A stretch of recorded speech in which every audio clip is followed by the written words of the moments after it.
मैंने आज आम ट्रांसलेशन किसी टिप्स शिखा।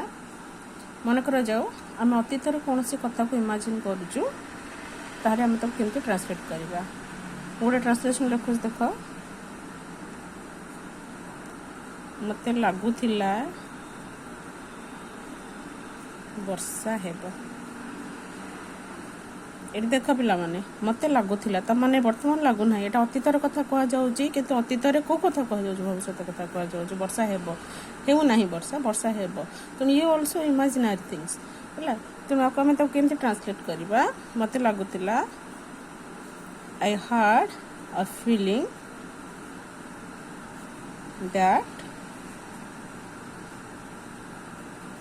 इट वुड जेतु वर्षा हेब इट विल रेन होता किंतु यह अतीतर हो गला बोली तेणु इट वुड रेन। आम जो भी आमर जो भी मॉडल पर सब बड़े V1+ लगे तेणु ये V1 आसीगला तेणु आमर यहाँ ट्रांसलेशन होगा। सेमती आ गए आम कर शिखा मत लगुला भारत मैच जीतब तेल आम कौन करवा।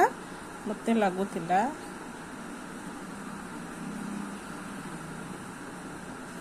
भारत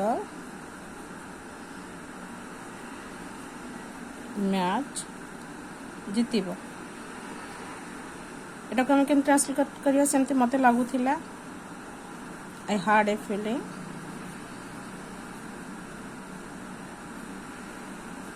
दैट भारत मैच जीतब। भारत और इंडिया हम लिखा इंडिया वुड ये मन रख ये would would win the match.